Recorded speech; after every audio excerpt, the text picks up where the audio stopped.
জনগণ নির্বাচনমুখী, কিন্তু নির্বাচন আয়োজন ঘিরে দেশের ষড়যন্ত্র দৃশ্যমান হচ্ছে বলে অভিযোগ করেছেন বিএনপির স্থায়ী কমিটির সদস্য সালাউদ্দিন আহমেদ। হুঁশিয়ার করে বলেন, দেশি বিদেশি যে কোনো ষড়যন্ত্র প্রতিহত করবে জনগণ। জিয়াউদ্দানে এক কর্মসূচিতে অংশ নিয়ে বিএনপির নেতা বলেন, ধর্মের ভিত্তিতে রাজনীতিতে বিভাজন চায় না বিএনপি। পিআর পদ্ধতি দেশে অস্থিতিশীল পরিস্থিতি সৃষ্টি করবে উল্লেখ করে সালাউদ্দিন জানান, জনগণ সংখ্যানুপাতিক পদ্ধতির বিপক্ষে।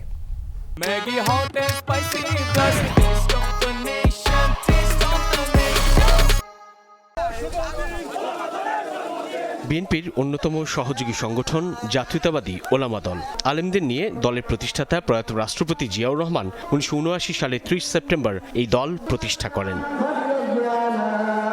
ওলামা দলের প্রতিষ্ঠাবার্ষিকী উপলক্ষে সকালে শেরেবাংলা নগরের জিয়া উদ্যানে নেতাকর্মীদের নিয়ে জিয়াউর রহমানের সমাধিতে শ্রদ্ধা জানান বিএনপি স্থায়ী কমিটির সদস্য সালাউদ্দিন আহমদ। দোয়া ও মোনাজাত শেষে মুখোমুখি হন গণমাধ্যমের। আমরা ধর্মের ভিত্তিতে রাজনীতিতে কোনো বিভাজন চাই না, করব। বিএনপির এই নেতা সব রাজনৈতিক দলকে বিভক্তি দূর করার আহ্বান জানান। বলেন, কোনো দল নির্বাচনী যাত্রায় বাধা সৃষ্টি করতে চাইলে জনগণ তাদের রাজনৈতিকভাবে প্রত্যাখ্যান করবে। বাংলাদেশের সকল জনগণ এখন নির্বাচনমুখী।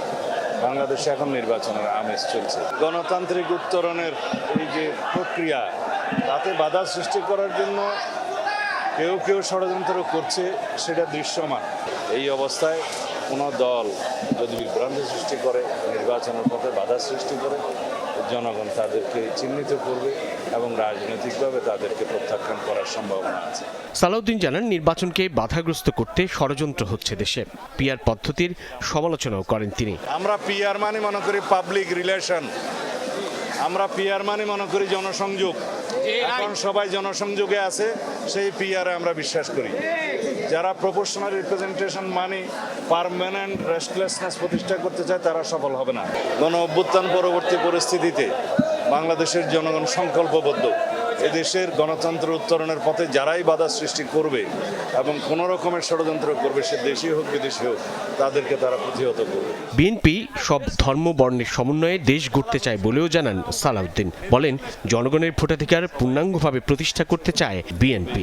গণতান্ত্রিকভাবে যাতে আমরা আমাদের ভোটাধিকার প্রয়োগ করতে পারি, সেই জন্য আমরা দীর্ঘ লড়াই সংগ্রাম করেছি। সাইফুদ্দিন রবিন, যমুনা নিউজ, ঢাকা।